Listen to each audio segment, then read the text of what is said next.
Hi guys, welcome to another episode of FC 101. We are going to go through last week's results. Quick housekeeping before, just a reminder to like and subscribe to our channel. What we're going to do today, we're going to go through the Premier League results that we spoke about last week, then the few Champions League results and how everyone performed, and then we'll go through next round of Europa League fixtures because there's some interesting games coming up. And we will touch on round 25 of the EPL, but that'll be in another video. So stay tuned. You wanna? Yeah. I think, to be honest, it's just we won't talk about our tip in this episode, but we will say that Oscar smashed it in his first week of tipping. Two perfect results with the Burnley, Fulham, and the Everton City results. He picked 3-1 and 1-1, which was perfect. There were some good goals there. What did you think of the Fulham Burnley game? I think it was what we expected in terms of the performance. It wasn't a very lively game to watch. Yeah. But it did get interesting in terms of Burnley first conceding and then scoring. Considering there's no Wood, I think they did well. It's a good result for them, better than Fulham. I think Fulham needed the win, whereas Burnley was happy with the draw. So yeah, they're 9 points clear of the relegation zone now, Burnley. So it's good for them. And then with that miss as well on the line. Yeah. we just played back the miss, the Burnley miss on the line. They would have been hurting after that one. That was very, very close. City versus Everton. An interesting start to the game, a little slower than City used to, and then suddenly City came alive, and that game was over. Yeah. And wow, I mean, it is what it is at the moment. I feel like they're winning. I feel like they're winning this league in like third gear now. Like they're not even up to their 5 gears, and they're winning it easily. Yeah. Even in that game, although they were lively, I didn't feel like they had to really, really turn it on. They were just being City. Yeah. Really. They commanded. Easy, yeah, it was too easy. They commanded the game. The first goal was,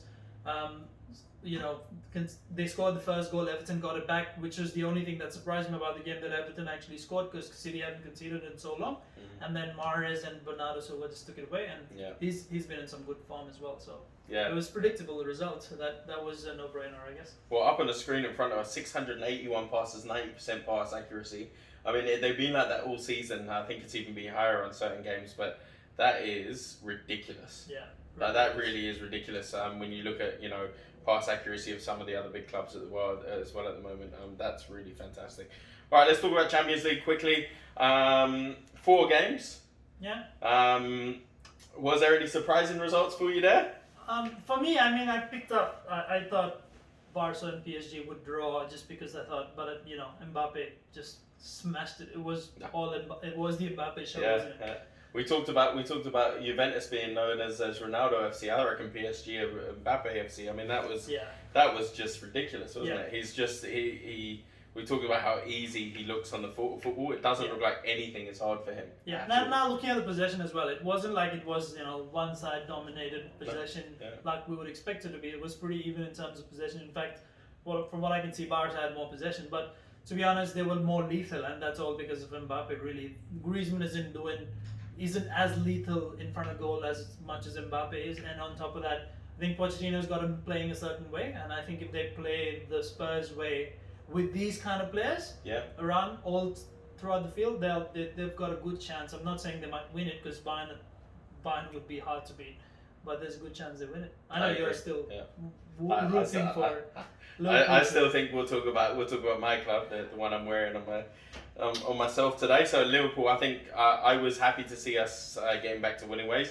However, the 2 chances we got, the 2 goals we got, they weren't goals created by ourselves. They were goals created by mistakes. Don't get me wrong, happy to have them. We'll keep them all day long. However, it's still a shame that we're not creating those chances and actually scoring those goals ourselves.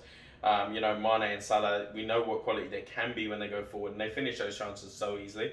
So that was nice to see. However, it still continues to be, we need to actually make more of the game and create those chances and actually finish some of those chances. And the reverse fixture, even though it's at home, it's not going to be easy. We know Liverpool lost at home. There's no Anfield atmosphere at the moment.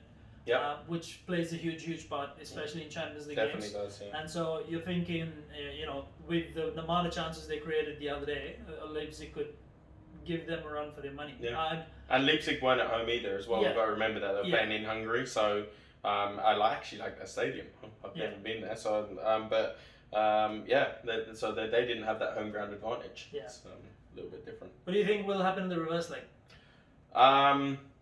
You think Liverpool gonna? I think Liverpool win. I don't think it will be a runaway. No, not at all. I think Leipzig are too much of a good side to make a runaway. I think Leipzig will win. I'm not sure if Liverpool will. Again, I got the prediction wrong the last time, so I'm not going to say this will 100% happen. You know, it could always get wrong. But at the same time, I do think Leipzig could win that one. Yeah. But I'm not sure if they'll win it with a 2-goal difference. Yeah, fair enough. Yeah. All right.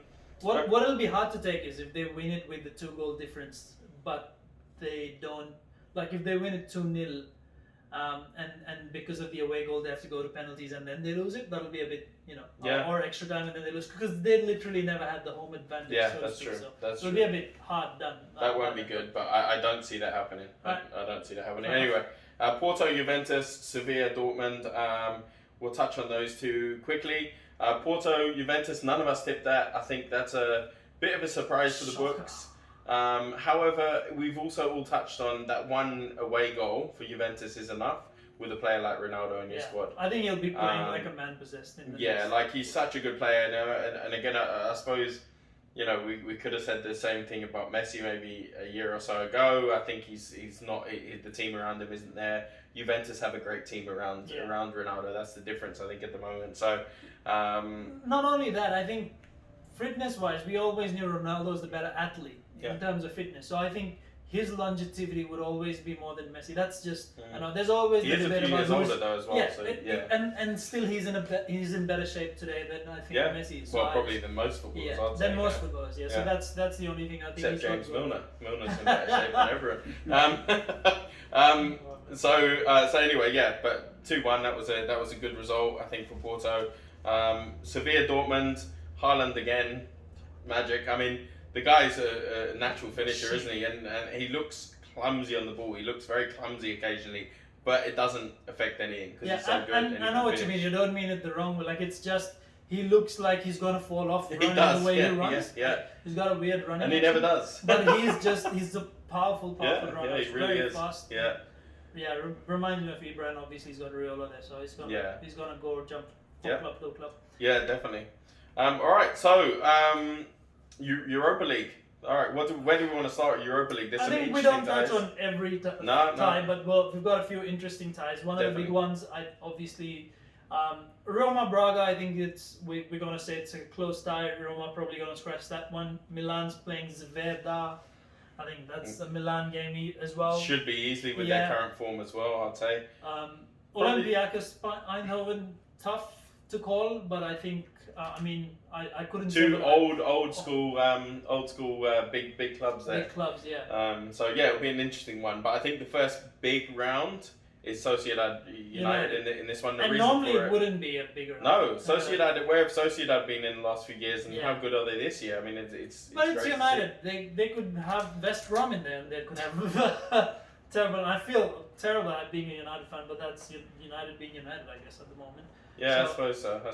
Technically, I would, because it's my team, I'm backing him to win it, but I wouldn't be surprised. If they draw or screw it up. But so we've got. Tottenham's obviously winning with Wolfsberger, I think. But again, Mourinho, he might park the bus with Wolfsberger and who knows see what the he'll dodgy do there. goal. Exactly. And then you've got the big one, Arsenal Benfica is really, really fun. Will be interesting. That would be a good match. Watch. Like I've been to Benfica's ground a few times when I was younger. I love their home ground. Again, they're not going to have that home ground advantage. It's a very loud stadium. No one is, so no one gets that at the moment because of the crowds. But I think that's probably that could potentially affect them more.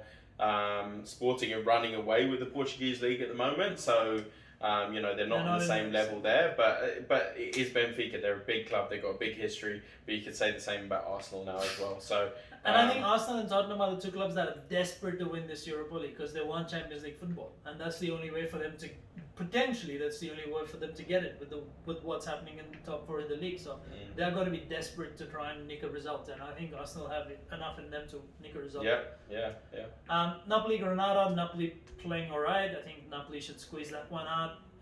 The other big one is Lille versus Ajax. Again, good clubs, and Lille, I reckon, Lille and Ajax very, very close, but I reckon Lille are going to. So they're top of the French league at the moment. They are, right? Yeah, so it's top of the French against top of the Dutch. That's Great sides. Great history there in that side for Ajax. Lille have got a fair bit of work to do. Yeah. But yeah, Lille are keeping PSG down, so I'm going to back Lille on this one. Yeah, definitely. All right, so that's all the Europa League ties. Now, if you have to watch one of those ties, what other than the United one, let's not be super biased here. What's going to be your tie to take away, and what's going to be the one you want to watch that you think will be most exciting? I think the most exciting one will be, apart from that, will be technically Arsenal tie to watch, potentially. But that's the only one I think will be the most interesting to watch. And I'm not going to say Antwerp Rangers just for the Gerrard factor. I'm gonna say probably for me it would probably be Benfica, Arsenal, or Young Boys against Leverkusen. I actually like both of those squads. Leverkusen I think are quite exciting to watch. So we could have some good games there, I think. Yeah. So looking forward to it. We're not doing our tipping with this one. We thought we'd just do a quick run through. Of course, the other one to mention, Slavia Prague versus Leicester. We didn't mention that. Nice. They're playing as well. I think that's probably quite a big one. And that could go either way. I don't think it will. I think Leicester will run away with it. But Slavia Prague on their day can be a very good squad. So looking forward to it, and I think we'll catch up very soon and maybe have a quick talk through the results, see if there's anything surprising. Absolutely. Thank you very much for watching. Yeah, cool. See you later.